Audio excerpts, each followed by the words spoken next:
Welcome to Writers Are the Best Weirdos, the podcast starring me, Julia Roberts. I am a creativity coach, speaker, writer, and a weirdo. Aren't you? We're going to answer a lot of questions about pubbing and promoting and marketing your books, so stay tuned. Hey, everybody. Welcome to the podcast. I'm here with Frank King, who helped me get a TEDx and is going to tell us some of the tricks today so you can get a TEDx. Hi, Frank. Welcome. Hey. I'm just going to tell everybody what you're about, read your bio a little bit, and then we'll come back. All right, I'm right here. All right. So Frank King is a suicide prevention speaker and trainer, and he was a writer for The Tonight Show for 20 years and a TEDx coach for the past 7 years.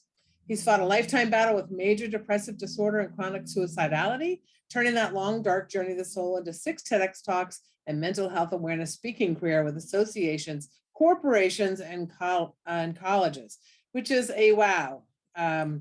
It's really amazing that you can shape that into something so valuable and so useful. We appreciate that I didn't even know that about you, and I worked with you for a year. I know. I just think you had a good sense of humor. I got to update my bio because I now have 9 TEDx talks. Holy man! I have one. Hey, that's more than a lot of speakers have. To my mind, it's what you need. You need the bragging right. You need the, but you have an idea really worth spreading. You have a very different position than most people. This idea of going to the dark and coming back is something that I'm sure they really, really want because you model a really important thing. So tell me where I'm wrong, right? No, that's correct. And each TEDx has a little different aspect of mental health. And oftentimes people with mental illness don't speak of them out loud. When I do my keynotes, I always allow an extra 30, 45 minutes afterwards because people tend to line up. Sometimes 2 people, sometimes 10, all have a story. And most of them start like this. I've never told anybody this. Oh yeah, I get that a lot.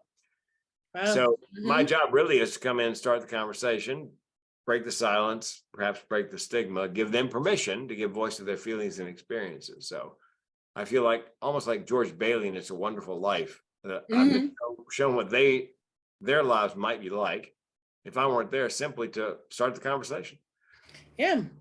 I mean, there is that it seems really trite in this particular circumstance, but your mess is your message, even if your mess is not as messy as that, right? Your mess is where you start, right? Yes. I mean, the reason I have a TEDx is because it took me 8 years, more or less, to figure out what was wrong with me, why I wasn't writing very well.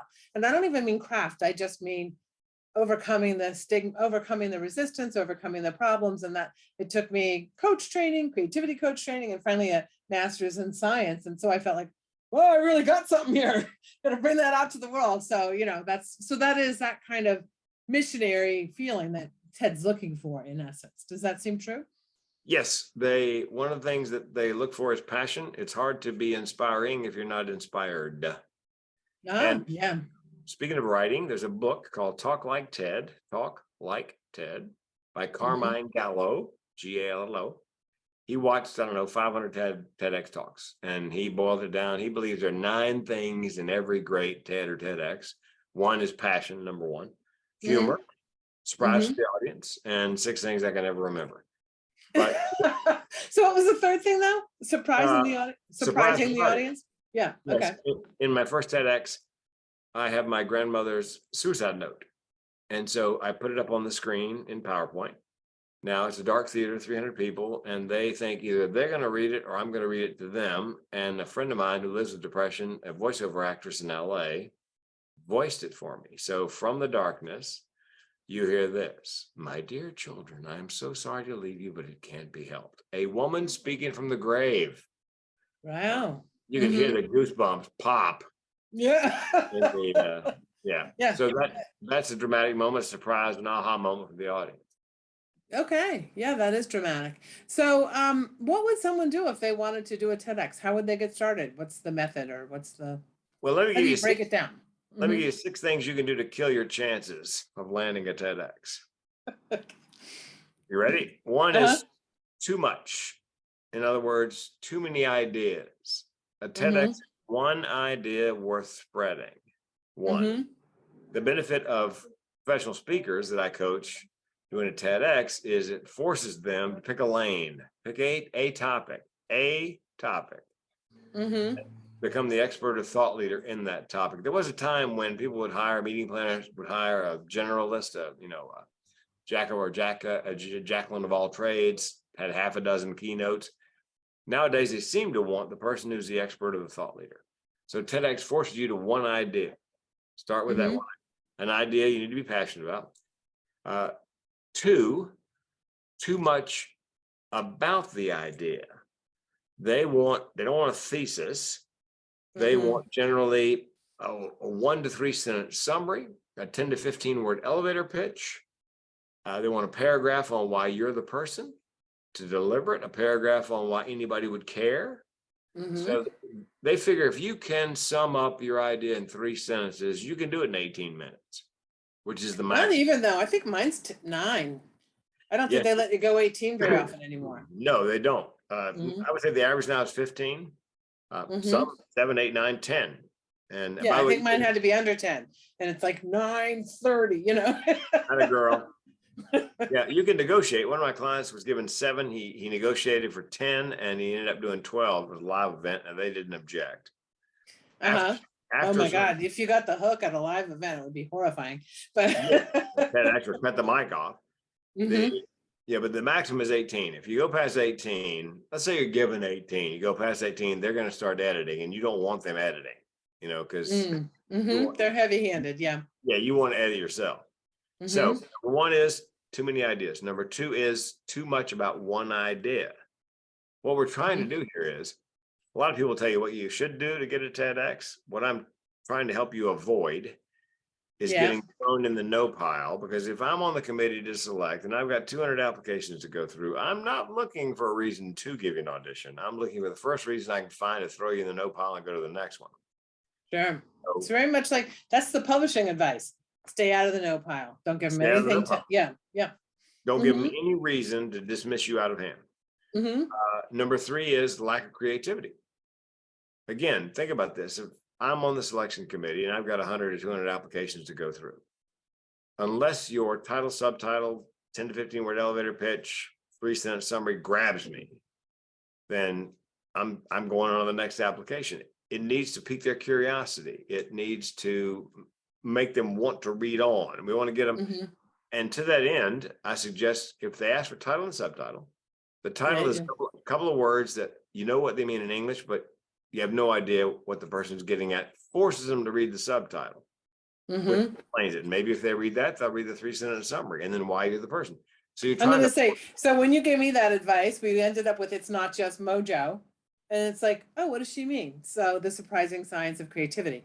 Right. egg, that's perfect. Well, we worked that out together. That's what I mean. Yeah, Better than I what thought. are those first few words? Why do we have to read more? Go ahead.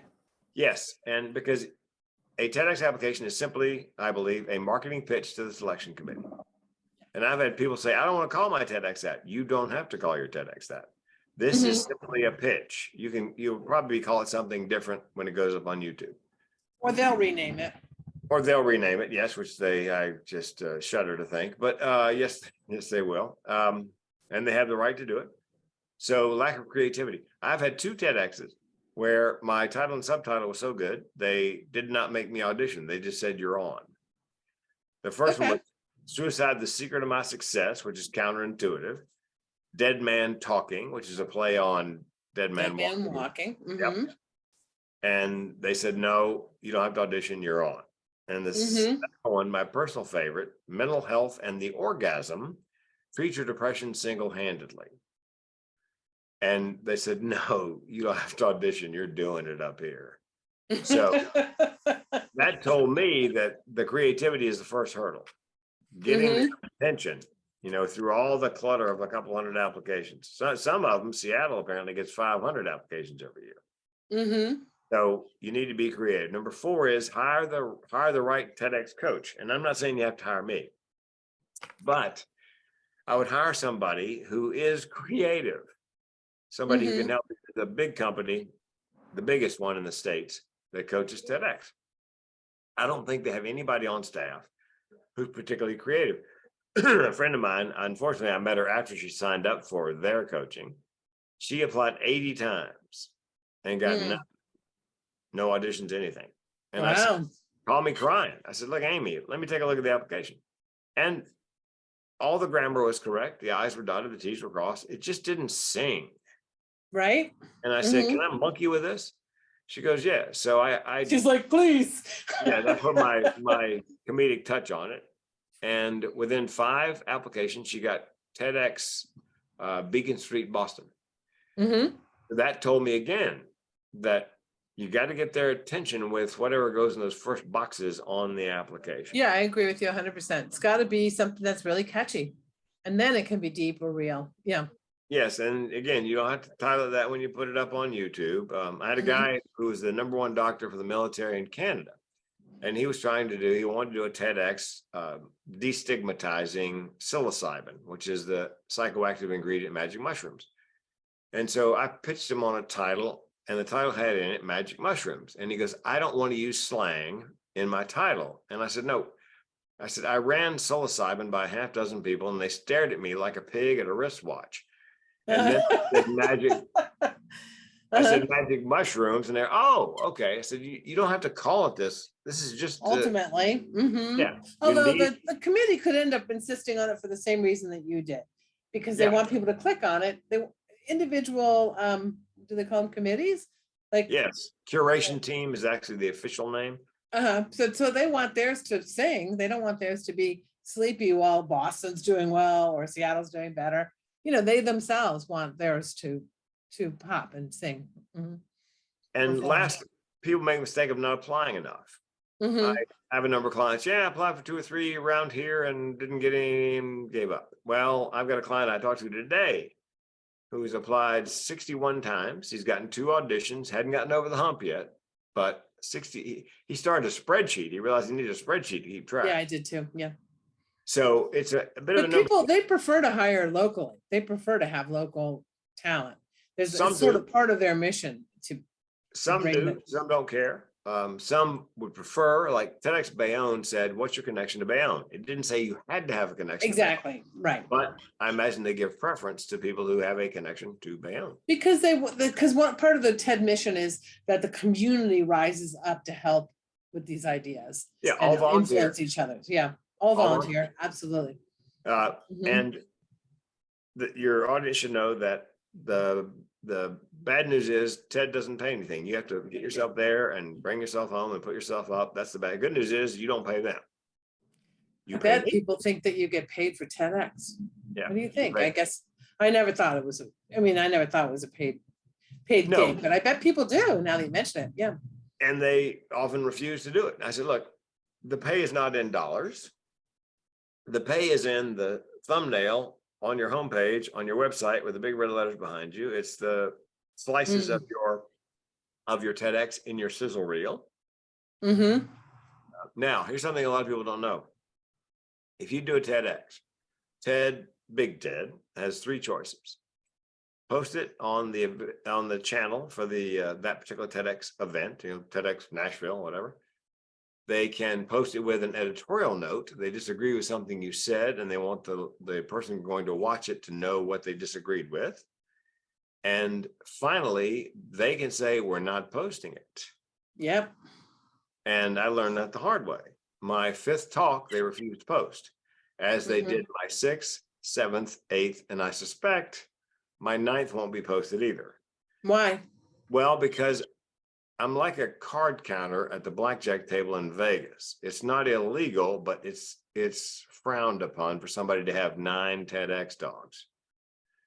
So I've learned how to game the system, and they're pissed. They actually sent me a note about trademark infringement because TEDx is a trademark. You look closely, it looks like TEDx behind me, but if I move my head, it's TBD, not TED. So. I haven't used mine yet. It just went up in January. I didn't even splice it into my speaker reel yet, now that you mention it.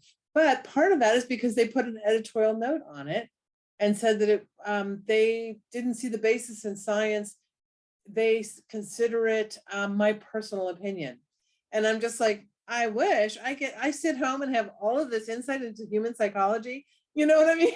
I'd, I'd like to think so, but no, it's 70 years of science, but they don't know about the science of creativity themselves. And they decided that it needed that editorial note. Yes, and I've got one of those as well. And so your audience should know that when you apply for TEDx, one of the things they almost always ask you at the audition is, let's see your research. So save every link for every quote or figure or fact or percentage you I have. gave them, you know what I mean? I come out of a science background. I have citations, Yes. but Which surprised me that even with all that, but you're lucky, they could have said no. So here's the solution to that. When I did this TEDx, as I did the last live one I did, I contacted the committee and I said, I'd like to have my company donate another videographer to the event, record everybody. So I hired somebody from Toronto to come to Hamilton, Ontario, and record the entire event and turn over the raw footage to the committee. So now each speaker has 3 camera angles, not 2. So their videos are going to be better. And I have a bootleg copy. Yeah.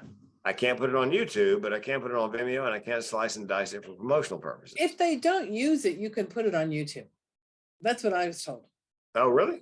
Yeah. If they don't post it, you can just put it on your channel on YouTube. Yeah. Well, I'll give it a shot and see what happens. Because I've got. Well, you're the only person I know who's on speaking terms with TED. You know. Yeah, well, I am a pariah to them. Because even my chapter, I would say, well, here's the backup. My gosh, why did they? Because to me, it's a little embarrassing. My science is me. Like that's what saved my personal ass when I was trying to get around, writing block and things.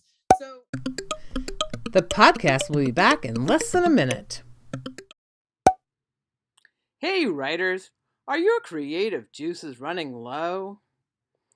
Are you skipping writing sessions because you're so busy or because you're just tired? Well, there's an easy fix. Really? Try Mighty Write. Mighty Write gets you writing and keeps you writing. Ingredients include creativity, writing, coaching, community, and Zoom sessions. Side effects may include productivity, finished work, bragging, and stupid grins. Try Mighty Write. Seriously, click on the link for more info about the Mighty Writers Club. Be mighty! The Mighty Writers Club. Find us at go.decodingcreativity.com/mighty. So when they say they changed the name to Cultivating Creativity and said it was my personal opinion, I feel a little like, oh God.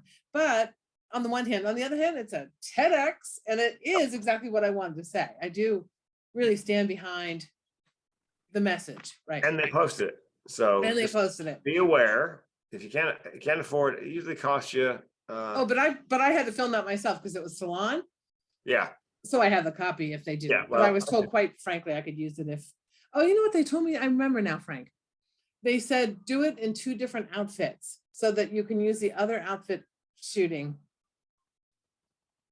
than the one that that they're messing with. Oh. I just now remembered. So I did it in 2 outfits so that I could have used the B-roll if they didn't want the one, Yes, and I've got 2 virtual ones, and because I did them virtually, I have copies. Sure. And I have 4 up on YouTube, and I downloaded them on my desktop and put them in Vimeo in case Ted decides to pull them all, just in case. So, videographer is going to cost you between $500 and $1,000 for the event. Yeah. If you can't afford that, have a family member, a friend with an iPhone. So you're allowed to take pictures, so just make it look like you're taking pictures and just start the video so you have evidence that you were there. No, the audition is just virtual, right? Yes. Audition, well, you know what? Yes and no. Some of them have started in an effort to keep the number of applicants down, making you come to an audition. TEDx Savannah said you have to come to a live audition on this Friday, whatever it was. So unless you're willing to fly in or you live within driving distance. So that's that's the one you might want to make a little extra effort if you can afford to fly down, or because obviously the pool is going to be smaller. Also, if it says TEDx Youth or TEDx High School, a lot of adults don't apply, I don't think, because they figure it's just kids. Well, if you read carefully, I've done a high school and a youth, 2 high schools and a youth, and half the speakers, high school students, and half were adults. So I figured I probably got it because, again, fewer people applied. But also what the point is that young people are running that. It's also just the leadership and management experience that those kids are getting. So Yes. even if sometimes it's all adults, but a couple of kids, but the point of a youth or a high school is that those kids are running it. Yeah. I remember some kid called me, in in Rochester, there was a youth one that I was being considered for, and they called me and talked to me and everything. And they called me Mrs. Roberts, and and then the bell rang and they said, well, we have to cut this short. And that's great. And it was so funny because I had tried to get little information about I was going to be speaking with beforehand, like by going on the school's website and stuff. It never occurred to me it was just students. They weren't in the faculty. They weren't, you know what I mean? I was like, who are these people? They're not on the school website, but it's students is why. Yeah, the bell rang, you're good to go. Yep. Man, I got, well, I mean, once they got on camera, you're like, oh my God, that guy's 8, 12 years old or something. They seem very young to me. And But generally they have an adult organizer working, a parent or a sure, I'm sure they have some kind of, most clubs have an advisor at the very least. Yeah. Well, and when I did the one TEDx Plano High School, I donated a camera, and it's a good thing I did because they only had one camera, and the second set of speakers after the break, they forgot to start their one camera. So the first person who did it, only because I had a videographer there, it was captured. Otherwise, nobody would know you ever did it. So it really came in. Oh my gosh. Yeah. Yeah, I mean, it is volunteer. It is actually still at their discretion. Like, it's a lot of effort, it's a lot of money, and you might not get posted. But it's a lot of money and a lot of effort, and you might not get recorded. You know what I mean? It's still just a bunch of volunteers doing this. Yes. As big and as wonderful a thing as it is, it's still kind of rough, Volunteers. And the one I did in Durango is the first one they refused to post. And it's sad because I got a standing ovation the first time I'd ever got. Yeah, I mean, it was brilliant and probably the highlight of the day. But Ted just doesn't like the fact that they really don't want you to have more than 2 or 3. We want to give everybody an opportunity, which, by the way, is ironic, I think, because in their material, it talks about how it's not about the person, it's about the idea. Okay. So if my ideas on mental health are actually improving or saving lives, why do you care who delivers it? You are. And if your package of humor and archness and delivery, because you're a professional speaker to boot, like you understand how to connect and bring like that grandmother's suicide note or whatever. A lot of us are. I'm not a speaker per se, but I'm an author. I wanted to do it from that point of view. I do speak at workshops and that kind of thing, but you have all of the skills that that you need to deliver that poignantly, effectively, impactfully. So why should they care? Yeah. Yeah, and I understand they want civilians with a good idea who haven't spoken, but a number of the events are foursquare against people on the speaking circuit. They don't want speakers. I think what happened was speakers realized it was a great way to create a promo video. They deluged the TEDx, so they're on the lookout. And for God's sakes, don't use the word coach in anything you send them, because they don't like that. Yeah. Yeah, they don't like speakers. They really don't like coaches, because everybody nowadays is a coach of some stripe. Don't lie about it, but when you describe what you do for a living, speaker, trainer, workshop leader, you can leave off coach. I mean, you're going to give them your social media and you're going to give them your website, so you're not hiding anything. But again, you put coach in an answer or speaker. Well, they don't want that. They don't want that whatever your signatures. They don't want your signature program basically TEDxized. Yeah. That's what they're concerned about, that you're gonna take your 6-week program for how to live a better life and put it in a TEDx. Yep. It's not, And it's really, I must admit that some of my speakers do exactly that. They've already got a keynote and we cherry pick it for the best 10, 15, 18 minutes, whatever. So it is a small version of their keynote, but it's but that's a different thing from their coaching program. yes, Lord. Just take my advice. If you're listening to this, do not put the word coach anywhere on the application. Don't hide it, because they're going to ask your social media links and so forth. So it'll be obvious what you do.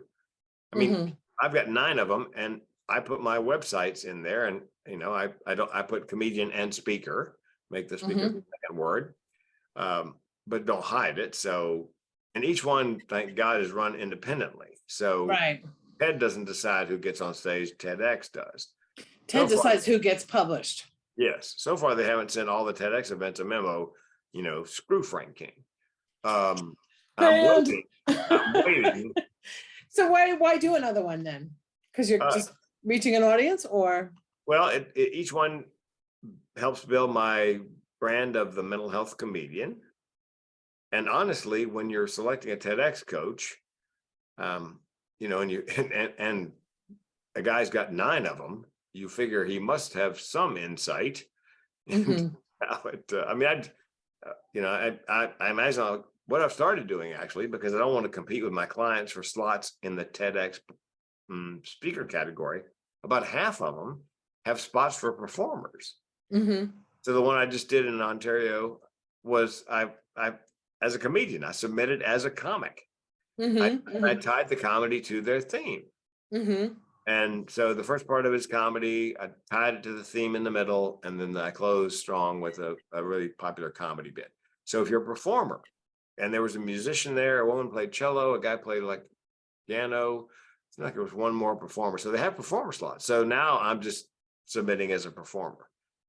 Now they also have themes, and you just brought that up, and that's really, like, I found that people called me back if I met their theme interestingly, or if they felt like I met their theme. So when you're applying, you have your standard issue things that you're going to cut and paste from your WordPress doc. I mean, from your Word doc.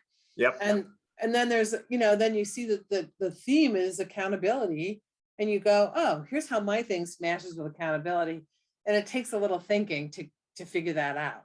Yes, and you want to use the word accountability in your answers. And there's legacy. And so I opened comedy and I said, I speak on suicide prevention as a workplace health and safety issue, and I do it with humor. And here's why. Because I'm a comedian, and because humor allows me to talk about a very difficult and dark subject, make it more digestible, make people more comfortable. And I said, I combine that with vulnerability, which Brene Brown says is a superpower. I admit that I have 2 mental illnesses and I came close to killing myself. So the combination of humor and vulnerability allows people to give voice to their feelings and experiences. Many times they've never told anybody else before they tell me.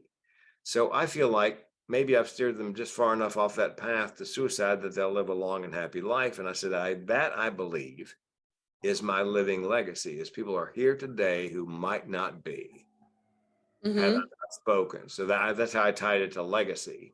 Right. I mean, yeah, it actually takes a little active brainstorming to see how this and this can overlap. What's the attributes of this? What's the attributes of what you talk about? And how do those just mesh a little bit? Yeah.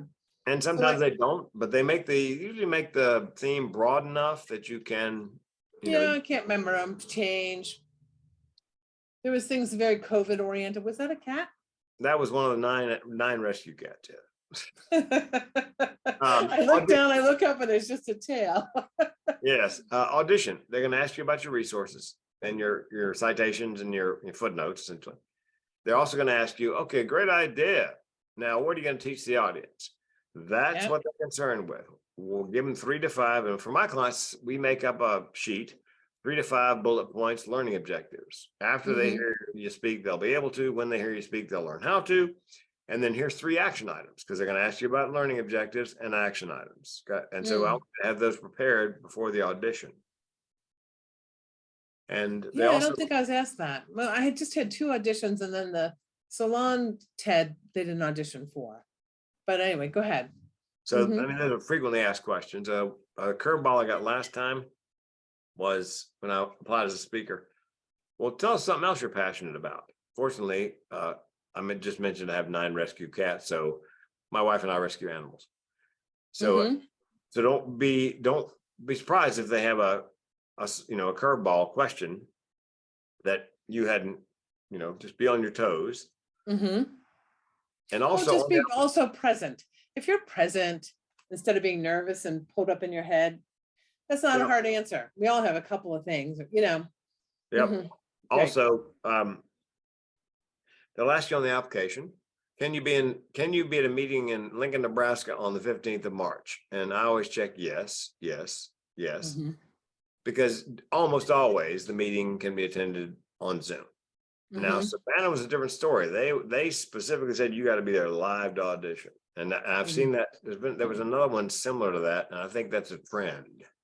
Another trend is when I started this, you didn't hear this very often on an application. Please send us a rough draft of your TEDx, which again cuts down on the number of applicants because most people don't have the rough draft of the TEDx lying around. Mhm. The last one I saw said rough draft or a 500-word synopsis and a detailed outline. Again, it makes it more difficult to apply. It keeps the number of people who apply down. But if you apply and you happen to have a rough draft, then you got a better shot because probably fewer people have applied. Mhm. Mhm. Used to be, I just say to my clients, look, we have to figure out the answers to the most frequently asked questions on the app and then start working on an outline because you're not going to have the rough draft until, a month before. Well, now trending, they're asking for a rough draft. Mhm. So Cool. they So, will, yeah. after you're chosen, they will assign you a volunteer coach. Mhm. They vary in quality. I've had some good ones and some that just drove me, crazy. Mhm. TEDx Durango, it was their first event, and they did their best to micromanage me. I almost quit 6 times. And finally, I said to them, look, this is my 5th one. This is your first one. You are trying to teach Michael Jordan how to do jump shots. I got this. Mhm. So, And they didn't take offense at that? well, my coach realized early on, I didn't know this. She said, Frank, after our first meeting, I told the committee, look, Frank will do whatever I ask him to do. He will rewrite it the way I ask him to rewrite it. He will change whatever I ask him to change. But let me tell you something I can tell you about Frank. Once you put that microphone in his hand, he's He'll going do to do whatever he wants. whatever he wants. And that was that. When I did the dress rehearsal, I left out 15% of the talk that I thought they would take issue with. I didn't want to battle it out that night. The one I did in Ontario, they came up to me after dress, because I did the whole thing. They said, look, Mhm. there's some stuff in here. We need to see a text of your speech. We need to mark some stuff off. Or I said, I don't have a text copy. Tell me what you need me to change, and I'll go back to my hotel room. And it was reasonable. I had some graphic images and things that might trigger people given my topic, suicide prevention. So back to my hotel. Took about an hour, but I rewrote it, toned it down, made it innocuous, same information, Mhm. and sent it to him and held my breath. When I got back there the next morning for the actual event, I'm waiting to hear. And she goes, oh no, Mhm. perfect, absolutely perfect. And I'm amazed you could do it, in an hour. But Mhm. Mhm. we're writers. Yeah, yeah. We're writers. Well, anyway, it was a really great experience working with you. It was a great experience doing the TEDx Salon, which was a COVID innovation that you could do it in your own venue. Yep. Or I happened to be renovating my living room, so it was empty. So that became a relatively good presentation space, and brought in a videographer, and did it that way, and did it in 2 outfits in case they didn't post me. Yeah. But you don't end up with the TEDx. You don't have the red dot, you don't have the TEDx branding, but you are Well, on the TED site. for the one I did for the folks in India, I grabbed an image of their TEDx logo, Mhm. and I had my videographer burn it into, watermark it or burn it into the video. Your own one. Yes, my one I recorded at home, he was able to overlay their logo for the TEDx, whatever. in the Right, but corner. online, on their site, there's no, I don't have any graphics. Oh, yeah, but no. No, Mhm. well, on their side, mine didn't make it to their site, so it didn't matter. Yeah. Yeah, but I Mhm. have it. Well, anyway, it's always great to talk with you. I had a really great experience. TEDx is almost like being published. It is a feather in your cap. It is a gate that you have to hop over. There's gatekeepers, like you said, they want you to change it within, an hour and come back memorized and ready to go on it. That's a professionalism test right there, Yeah, oh, yeah. So, yeah. So, but on the other hand, it is really ideas worth spreading. It really makes you rethink what it is you present into what will they learn, how will they use it. Like you really get the listener's vantage in your mind. It's not just the same as, I don't know, just talking about what you talk about, your expertise or whatever. Yes, and those learning objectives and action items you can, put into a keynote and get paid to talk about it. Okay, I'll do that next. Yes. Yeah. It's my coaching clients, my make money speaking coaching clients, I suggest they start at $5,000 plus travel. Mm-hmm. You can always come down. Once they have their video sizzle reel, their one pager, they've got a website or a landing page specifically for their speaking on that topic for that particular industry. So, Mm-hmm. but yeah, it's the TED is great. You can then take the TED and blow it up into a 45-minute keynote. Mm-hmm. Mm-hmm. 15 minutes Q&A, that's an hour. Bingo. It's marketable, it's bookable. Cool. So, Anyway, all right. Well, it's really great talking with you. I'm excited that people will start to think a little bit more about how their material could be used as a TEDx, and just pitch 61 people, right? That's not yes, there's 3,000 mega events. shells. 3,000 events around the world. I had a couple of my clients go to England and do it this past fall. Mm-hmm. So, I mean, if you don't mind traveling, again, you got to pay your own way. She took her family. They made it a vacation over Thanksgiving, and Yeah, I don't know. I think I pitched about 30, and I got callbacks on about 3, and got one from Cole Park. I was just about to repitch to another 30, 40 when they called. I was like, oh, good. I really didn't want to dive back in. Yeah. Well, and I've got a young woman who used to work for the biggest company, the biggest TEDx coaching company. And for $600, she will fill out 20 applications and tie it to their themes, which is $30 an app. I have a lot of clients who just don't have the time. Mm-hmm. And I bought a 20 pack from her and ended up with 2 auditions, and I didn't get it, but I got 2 auditions out of 20, which is not a bad. I mean, the application filler gets you, that's their job, get you the audition. Yeah. She's done her work. Yeah. Mm-hmm. Yep. So. All right. All right. Well, it's really lovely talking with you. Thank you so much for sharing all that. And Yeah. and let me leave the audience with this. If you're looking for TEDx application links, an easy way to do it is go to Google and type in TEDx applications 2023. Okay. Mm-hmm. And you're not looking for anything that is an official TED site. What you're looking for is the actual event website. For example, TEDxNashville.com, TEDxMcMastersUniversity.com, .net, .org, .edu. Because at the official TED site, it's no link will apply. Mm-hmm. And if you go to one of those sites, TEDx Nashville, and they're not accepting applications at that moment, scroll down, get on their email list, because that way when the window opens for application, they'll drop you a note. Mm-hmm. Very good. Okay. All right. Well, that's a lot of great information, and I appreciate it. We will talk with you another time. Maybe I'll get myself going on a keynoter. Yeah, well, $5,000 for 45 minutes, not a bad gig. Not a bad gig. Mm-hmm. Talk to you later. Thanks for coming. Hey, thanks for listening. If you liked it, please subscribe and tell your friends. What did you learn today? What was your takeaway? What are you going to do today? Put it in the comments. We all want to know. Meanwhile, get my book, Write Without the Fight. You want to master your creative process so you can write with more ease and satisfaction. The links are all in the description box. Join us, because writers are the best weirdos.